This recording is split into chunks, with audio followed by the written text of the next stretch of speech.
Okay, so I thought I'd actually start with my first interaction I had with you a couple years ago, which I don't think I actually met you in the setting, but you were there.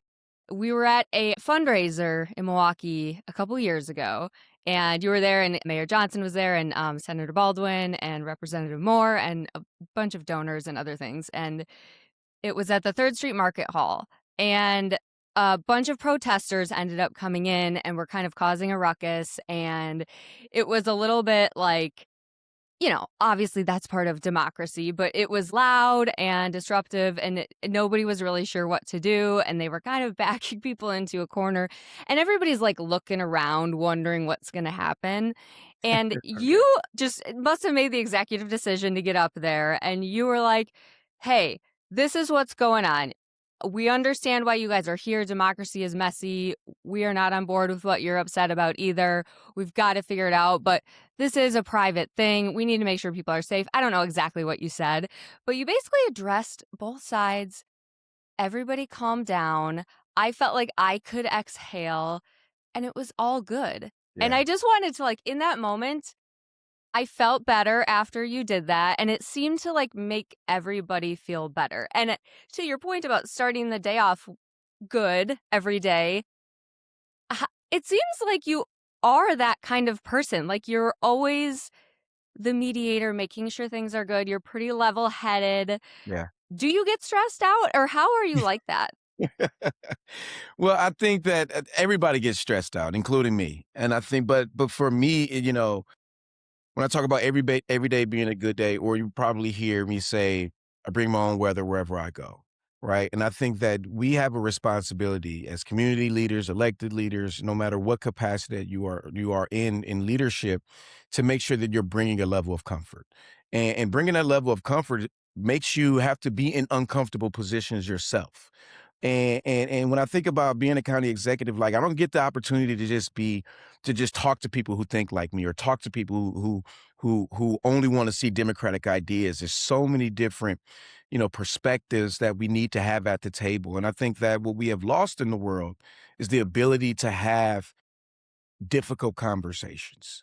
Right now, we're demonizing individuals if they think differently from us, not understanding how we can incorporate those ideas into something even broader, something even better that benefits everyone. And so for me, it's always about trying to find common ground, because I truly believe that we agree on more than we actually disagree on when we think about us as people taking politics out of everything.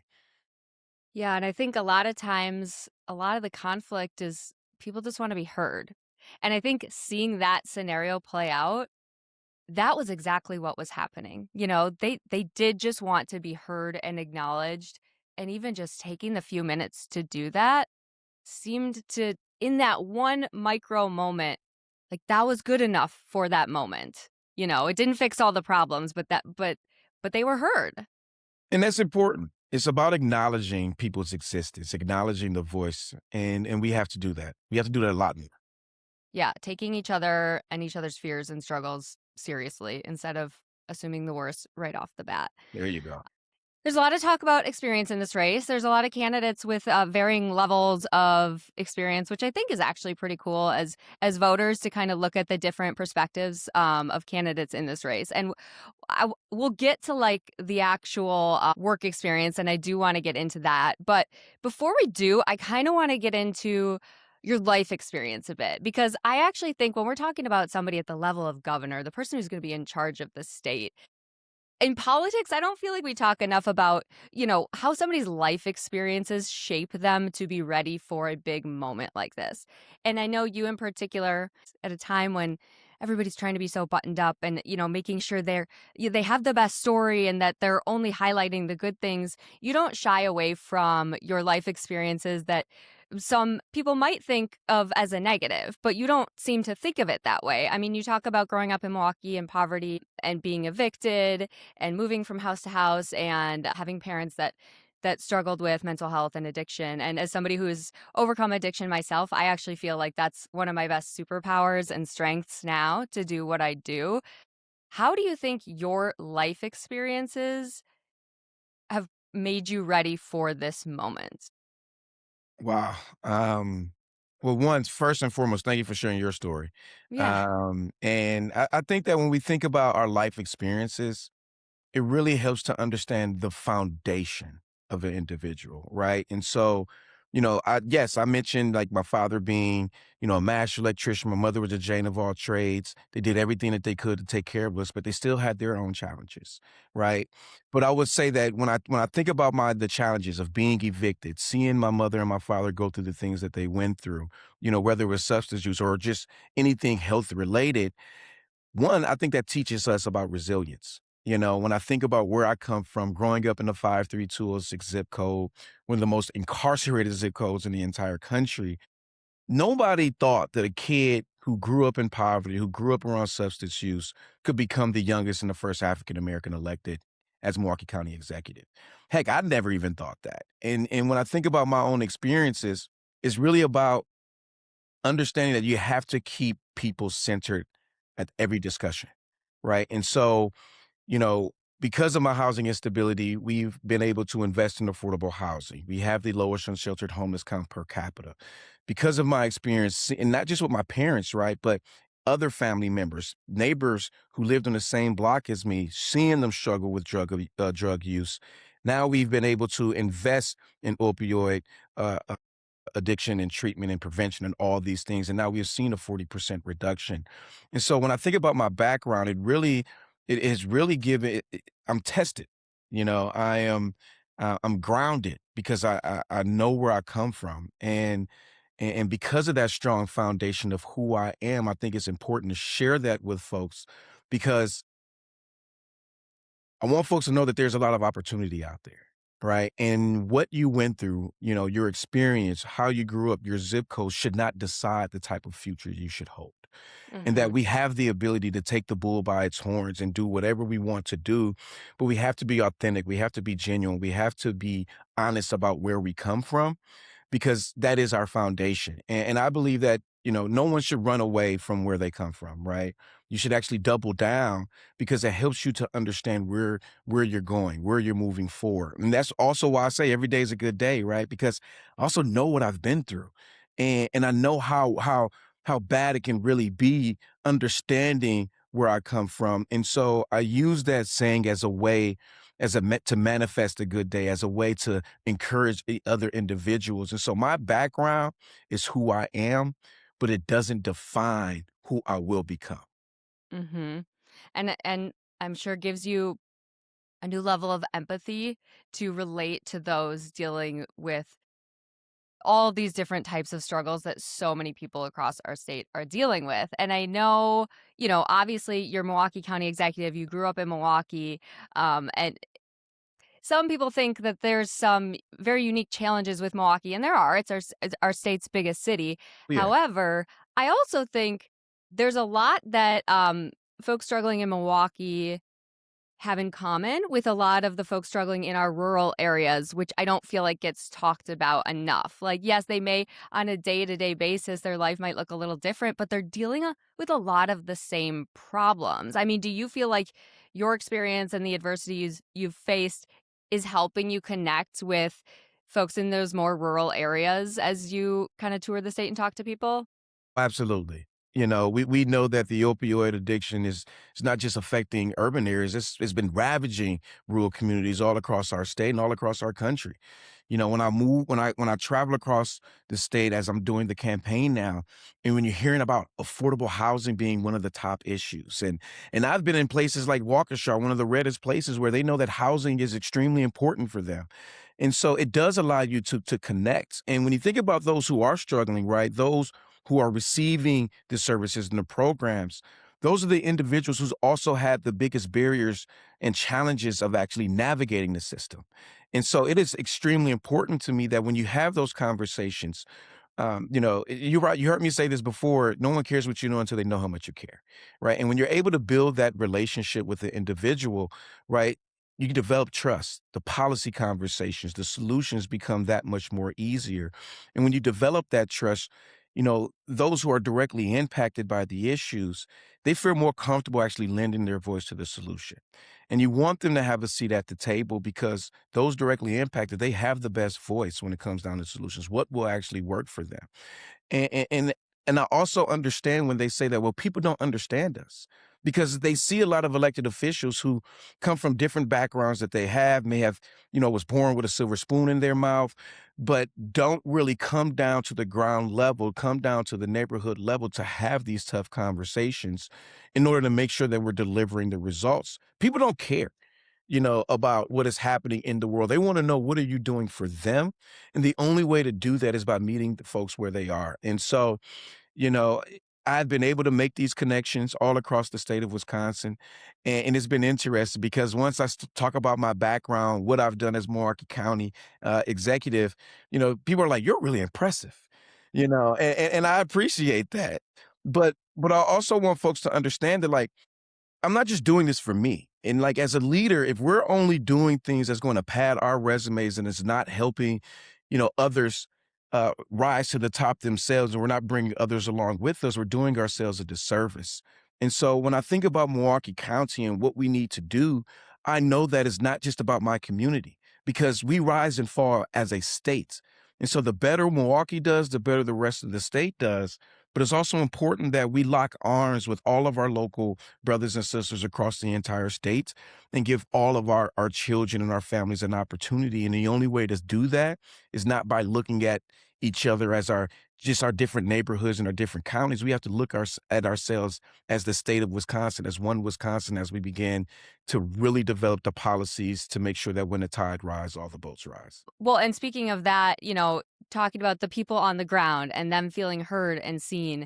I know last week you were endorsed by Block, which is Black Leaders Organizing for Change, which is run by Angela Lang here in Milwaukee. And they are just an absolutely powerhouse, incredible group doing such great work, engaging folks, especially in the Black communities here in Milwaukee. And as one of the most segregated, if not the most segregated cities in the United States, having a dedicated organization like that, doing that year-round organizing and really talking to people, making sure they feel heard is so important. And so me as somebody who's watching what's going on in politics in the state all the time, I'm always looking to like Angela Lang and I'm like, where's Angela's head at? Because she knows where everybody else's head is at.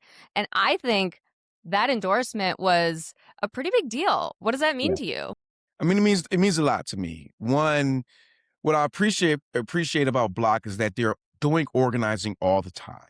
They're Hmm. really bucked up against the system because, people ask the Black community to come out during elections, and then they come out during these elections, and after the fact, the folks are nowhere to be found. And I love the fact that they continue to do doors, knock on doors, educating people on the issues, but more importantly, bringing the solutions to the table. One of my favorite things to do with Block is their silent canvas. And it's also one of the hardest things, right? Because, I am the county executive. A lot Hmm. of folks know me. And when I'm just sitting there being quiet, it's just like, well, you're not going to say anything, but So it you're gives, going door to door with them. The organizers are talking, and you are not yeah, allowed to yeah. talk. You're not, That's a candidates are not fun. That's a allowed to. fun game. It is. But as an organizer, right, even myself, that is my foundation. You have to listen first.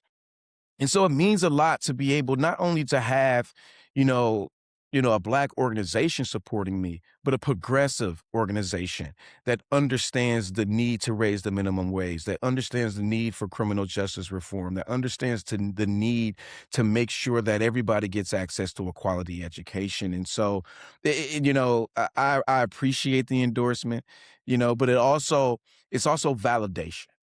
It's validation on not just what I'm bringing to the table when it comes down to this governor's race, but because I'm the only executive in this race with a track record of delivering results, it's validation that I've been doing the right thing in my own backyard that's helping, communities of color, that's helping women, that's helping our disabled veterans, that's helping our seniors, that's helping our young people. And to have that recognition from a reputable organization like Block means the world.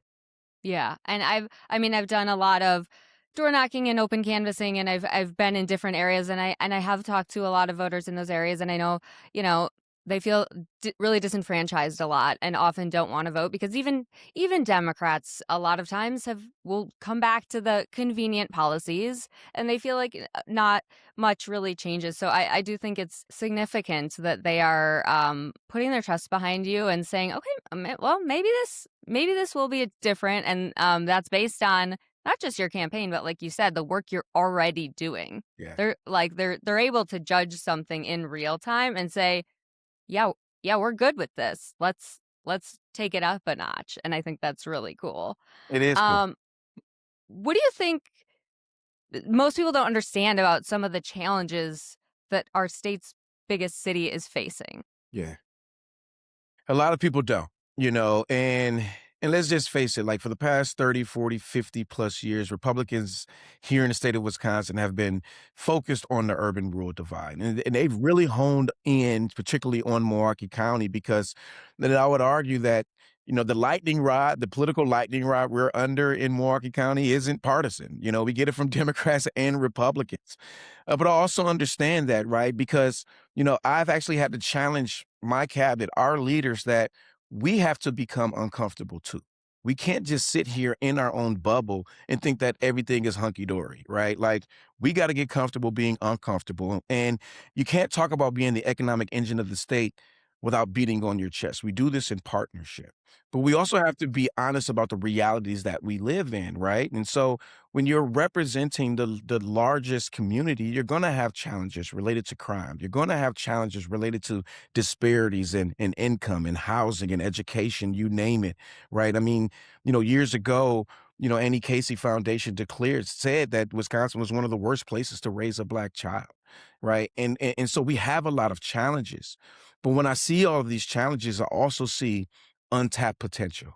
I see so many different opportunities for us to think outside the box, think differently, and really challenge the status quo, right? And so, like, being in this race is not just my frustrations with the Republican Party and who's occupying the White House. I have levels of frustrations with the Democratic Party as well. You know, I am a county executive. I don't have the luxury of only coming from an ideological corner, right? I have to talk to different perspectives, different, communities, and especially when you think about communities of color, there's a wide range of folks on the political spectrum. And Right. so it's extremely important that when we talk about the challenges, right, that there are some that are unique to Milwaukee County and, being in large urban communities, but there are also a lot of similarities in rural and suburban communities across the state of Wisconsin, housing being one of them, the opioid addiction being another, criminal justice reform, right? Climate change, right? The flooding is not just affecting urban communities, it's affecting agriculture, it's affecting our farmers. And so when I look at the challenges, I look at these as opportunities for us to create greater opportunities of partnership. How do we collaborate and really bring our heads together?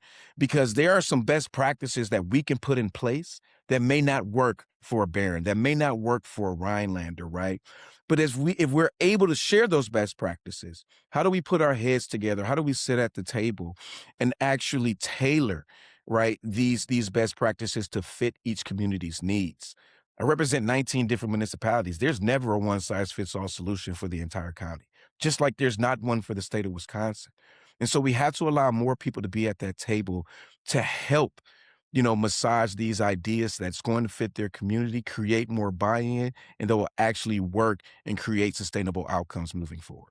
You're my county executive. I'm all the way out in the suburbs. So I think even within Milwaukee, it's not like you're just the city of Milwaukee. There are already many different types of demographics that you are responsible for representing. And so, okay, moving into your role as Milwaukee County executive and what that experience means in this race in particular.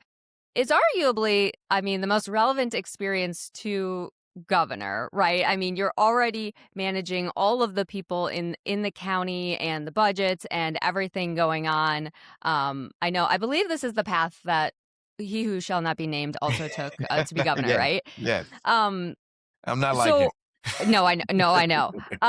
What do you can you talk a little bit about your leadership style and how you feel like you would carry that into being governor based on your experience being county executive?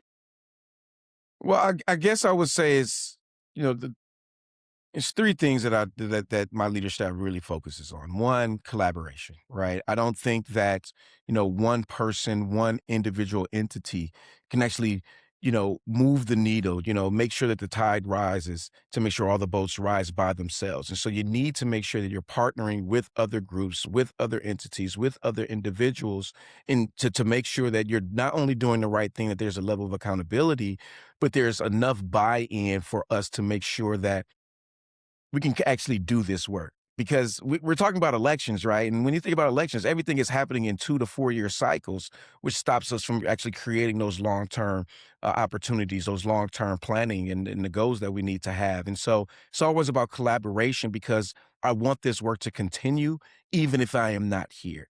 But it also has to be people centered, right? If we're not bringing more people to the table, then they're on the menu. And when people feel like they're on the menu, then they don't have buy-in. They don't believe in the goals. They don't believe in the objectives that you're trying to reach.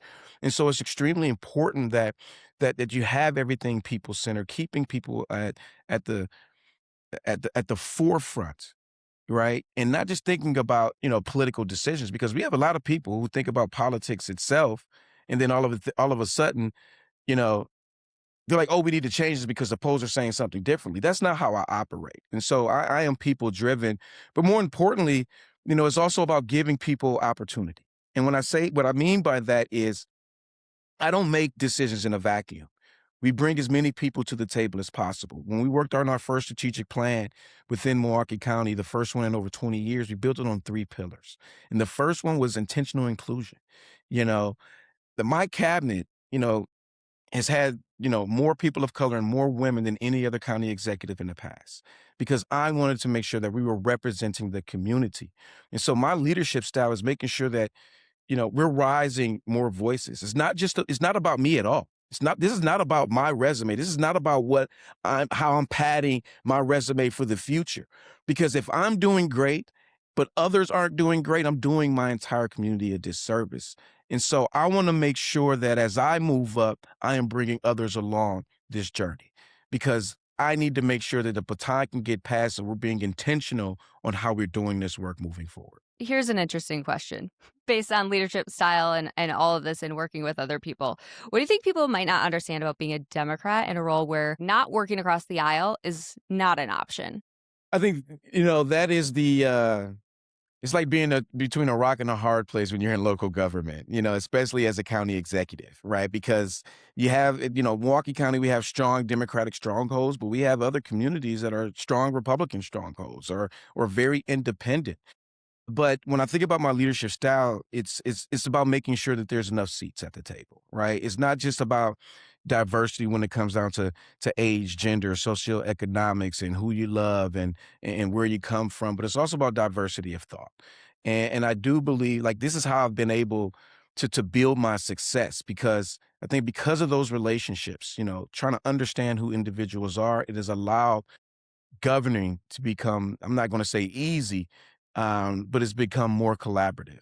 And so, you know, I'm always going to be, always going to lead with humility, but I'm also going to be genuine. And I don't believe that having multiple voices at the table means that you have to compromise your values or your ethics or your morals, right?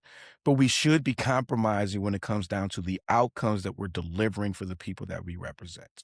When Democrats win or Republicans win or whoever loses, the only folks who lose are actually the people that we represent because we're looking at how do we win as a party versus how do we win for the people that we represent. And so as a county executive, I don't have the luxury of leading from an ideological corner. I focus on what's best for the people because people don't care, especially in local government, if you're a Democrat or Republican. They want to Yeah. know, are you fixing the damn roads? They want to know, Yeah. are you fully funding the public schools? They want to know, are you investing in public safety, investing in mental health and healthcare? Those are the things that matter. They don't care about this process or what side of the aisle that you're on, especially in local government, because we're closest to the people. We are responsible for delivering those outcomes. And that's how I lead. I focus on those outcomes because they don't care about the process. The process is just getting too deep into the weeds. They want to know what have you done for us. And and that's why as county executive, that's why we've been able to be successful and even getting suburban communities, right, to even have more affordable housing opportunities because we tailored those projects to fit each community's needs. We brought them to the table. We didn't say this is what we're going to sell you. This is what you have to do.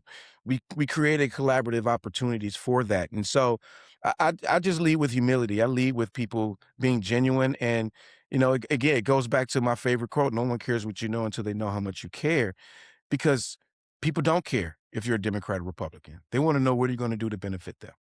Well, and I also think, going back to what you said about like you need to be willing to get uncomfortable to have those uncomfortable conversations.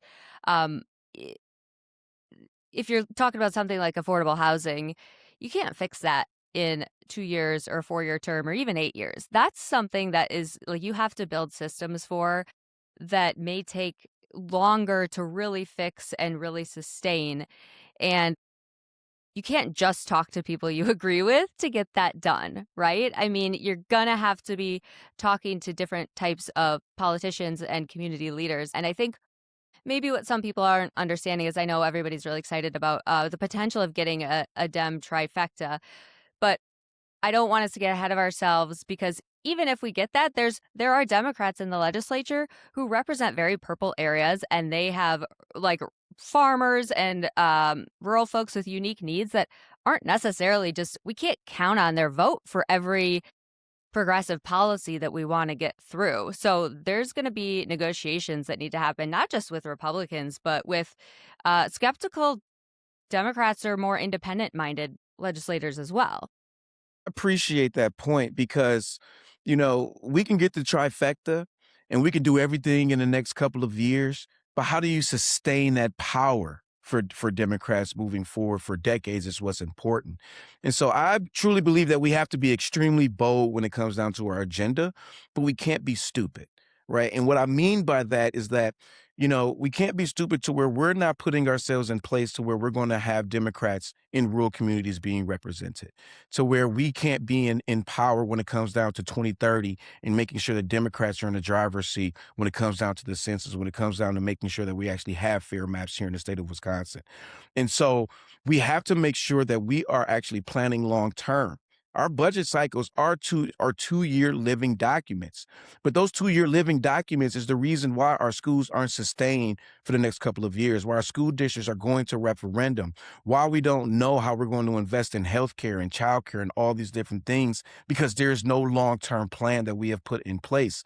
And that's what's going to change with this administration. With my administration, we're going to be talking about how do we create a strategic plan, not just for the state of Wisconsin, but also working with the party about what we need to do as Democrats moving forward when it comes down to messaging, when it comes down to winning elections, but more importantly, passing policies that benefit everyone in Wisconsin.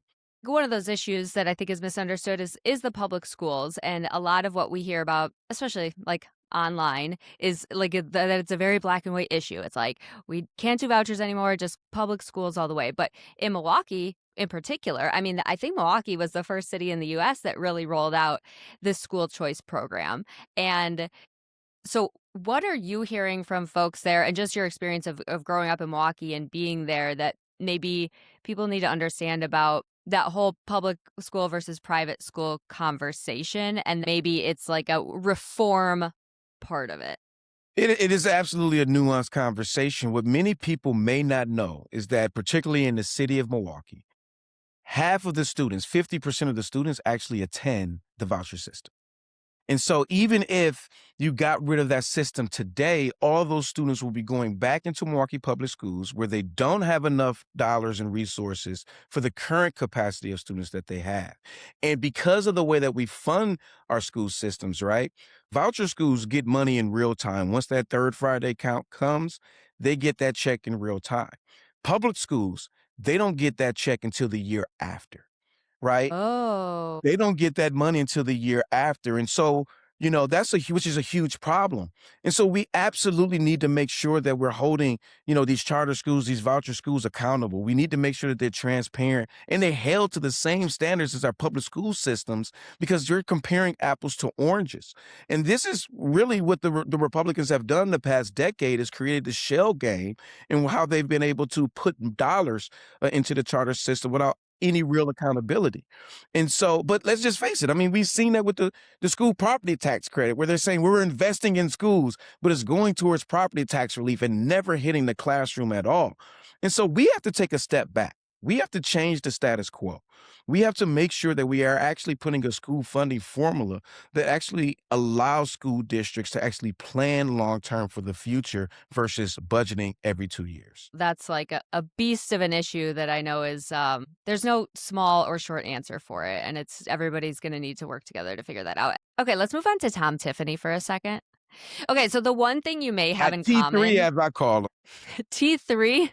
Yeah, Time Terrible Tiffany. Oh my God, I love it.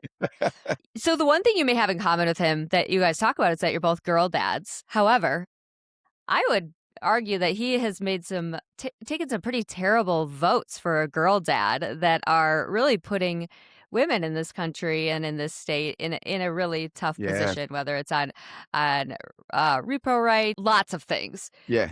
For you, how does being a girl dad and all the care and the worry that comes along with that go into the policies that you're prioritizing and the world you're trying to shape, the Wisconsin you're trying to shape for a better future for your daughters and all women in this state? Well, one, I love being a girl dad. You know, I grew up in a household where I had two brothers, so I'm the middle child. I had two brothers, so I know exactly what my mother was going through when she was raising boys. And being the only male, like I love it. But you know, I'm also afraid for them when I think about the future, their own future, right? And so for me, I am a champion when it comes down to reproductive health, when it comes down to abortion. When I served in the state legislature, I actually co-authored legislation declaring abortion as healthcare. And when I think about where we are in this country, I want my daughters, 18, 9, and 6, I want them to have the exact same rights that their grandmother had, right? Not less. And that's where we are in this country, right? I want them to get equal pay for fair days of work, right? I want them to have more access to opportunities than I ever had. And I think right now, because of this Republican agenda and this Trump agenda, that they will never have the same opportunities unless we actually step up as Democrats, and more importantly, step up as constituents, as residents, and as voters here in this country. And so it's extremely important to me that I continue to fight on behalf of their future, fight on behalf of, you know, all the individuals who require access to comprehensive reproductive health, right? Because it's extremely important. And I would say that what helped me early on is that it was during my organizing days, in high school when I was first introduced to Planned Parenthood. Matter of fact, right when I was first on Badger Care, or it wasn't, I can't say it was Badger Care here in Milwaukee County, we used to have GAMP. It was called the General Assistance Medication Program, where they provided insurance through Milwaukee, through the county, and my first primary care doctor actually was the Planned Parenthood that is on Fond du Lac in the city of Milwaukee. And so Mhm. that was my introduction. And so understanding how important these services and programs and information is, we have to continue to double down and not allow this Trump administration or any Republican to destroy what we have on the books. We absolutely need to ban this dumbass law that we've had here in the state of Wisconsin when it comes down to the abortion ban. And we need to enshrine reproductive health within our Constitution to make sure that we're protecting women's rights moving forward and in continuity. Yeah, and I think people really need to understand the contrast of what, Tom Tiffany might be trying to be like the supper club guy with the old fashioned, oh, no big deal. But I mean, the fact of the matter is he agrees with the 1849 abortion ban. He does, he's signed on to a 6-week ban. He has extreme views in this area and would be very dangerous handing over the reins of the state to him to see that through. Oh, it'd absolutely be dangerous, and it would be irresponsible for us to allow it to happen. And that's why we have to organize, right? We have to bring awareness. And I always say we need the three T's in order to defeat T3, right? And the three T's is the time, the talent, the treasure, right? We need to win Democratic seats up and down the ticket, not just in the states, but across the entire country. We need to flip this Congress in order to have some level of a check on this executive branch at the federal level. you know, but it's also important that we are thinking long term. Like, how do we make sure that we are building back not just better, but with more resilience to make sure that these institutions, the laws, the policies that benefit so many people in our community don't ever see a wrecking ball coming through those doors again. And so, like, we have a responsibility. Right. And well, and speaking of opportunities, I know that's one of like the core pillars of your campaign and kind of the last one I want to talk about here. Why is it important for you to highlight that specifically at the highest level of like these are the three things I really want to fold everything under? Do you think you can establish what do you think you can establish those systems for people across the state that actually build up better opportunities for them and fight back against the narrative that Democrats sometimes have to deal with that these things are handouts. What do you want to say in terms of like the policies you're prioritizing and where you want to invest and how you want to build out those systems so that people can build a path to prosperity for Yeah. themselves and thrive? Well, we need a plan. Let's just be honest. Like, Yeah. Step 1, that like would be we just good. have to have Yeah. a plan. Like, More than a 2-year plan. Yeah. yeah, and right now, you think about where we are in the past couple of years, we've only been responding to Republicans. We've only been responding to Trump. And I think that is giving them more fodder to define who we are as Democrats versus us defining who we are. And now I'm not saying that we should not be standing up, but if we are not communicating what we are for, it's going to be hard for us to bring people to the table, right? I don't want people just to be rallying about what we are against. I want people to be excited about what the future holds for Democrats, what the future holds for the state of Wisconsin and this country. And, people talk about, well, these are just handouts. Well, if we've been spending too much money already on what we're providing, then we're definitely not doing any damn thing for families moving. We haven't done any damn thing, to be quite honest with. Education is not a handout. That's the greatest economic development tool that we have as a state and as a country. By focusing on our greatest commodity, our young people, making sure that we have an educated workforce. They're the ones who are going to be creating, going to be inventing, going to be innovating. And so it's important that we invest in them, but public transit, right?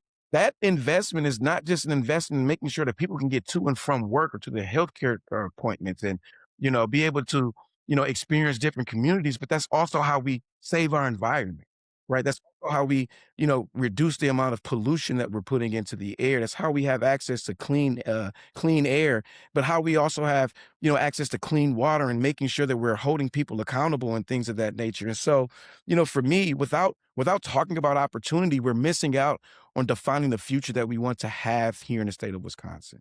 And Yeah. opportunity is education. Opportunity is healthcare. Opportunity is childcare. Opportunity should be given to everybody, regardless of what zip code, their background, or their income.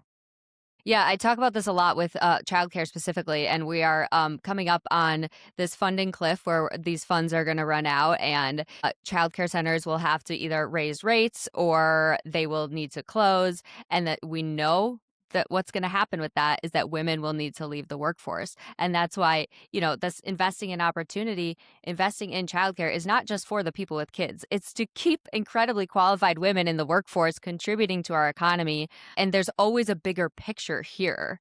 And if we want to talk about handouts, I would say maybe all the tax cuts Tax the breaks. few lines are getting, I mean, are that's where the handouts are going, I think. And so potentially that's a bit off balanced, and maybe the next governor can kind of balance that out a bit more. Okay, so as we head into this next month, it's going to be key for this race because I know the primary is August 11th, but mail-in ballots are going to start going out. Gosh, end of June or early Yeah. July. So it's like it's coming down to it. It is crazy the conversations I'm having with people, just outside who are still haven't really looked into it much. If they're just coming across you now, what do you want them to know about you and why you should be considered as their choice for governor? Well, one, I understand the frustrations that they have because it doesn't feel like government has been delivering for them. And right now, we have an occupant in the White House who is only focused on division and distractions. And it's been hard for families to focus on what's important to them because the target is always moving. Something is forever changing. But, my campaign is really about bringing stability back into the state of Wisconsin, making sure that when the tide rises, all the boats rise, that we're listening first, that we're collaborating and partnering, and actually listening to those who are directly impacted before we start not just passing laws, but implementing those laws, because we need people to be a part of this process, from the start to the very end.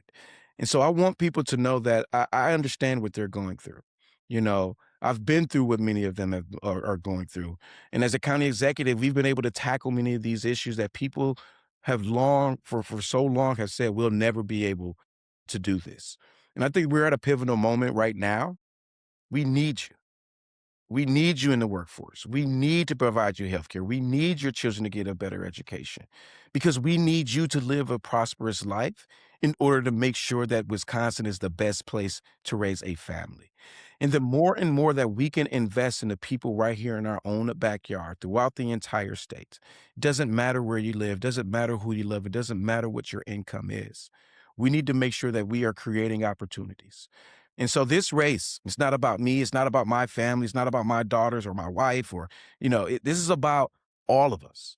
This is about making sure that we are creating the type of future that everybody wants to see. We are creating the opportunities that every child deserves to have. And so I'm running to be a governor for all of us, and it's going to take all of us in order to make it happen. And as an organizer, I'm going to continue to travel across this state. I'm going to always be comfortable being uncomfortable, because we are going to have to continue to lock arms in making sure that we are not just fighting back, but that we're fighting for the most vulnerable people in the state of Wisconsin and across this country. And so I'm looking forward to everybody getting involved. I'm looking forward to people casting their ballot, whether it's for me or not, because democracy is a full contact sport. You can't be on the sidelines. And if you are on the sidelines, don't come back complaining about what the results may be, right? Right. We need you. And I think we need each other. And I think, you are the kind of Well, leader I who need them I too, think because I need to, yeah. right? Yeah. Where can people find out more about you, see your policies, volunteer, see if maybe you're coming to a town near them? Yeah, so folks can visit my website. We do have events page up.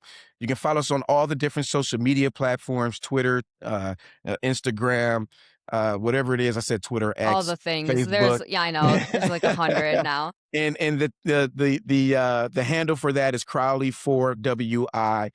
So please visit, follow, share, donate, whatever you do. Keep doing everything that you can to make sure that we're moving forward. Just like Dr. King said, right? If you can't run, walk. If you can't walk, crawl. But whatever you do, just keep moving forward. David Crowley, thank you so much for your time. Thank you.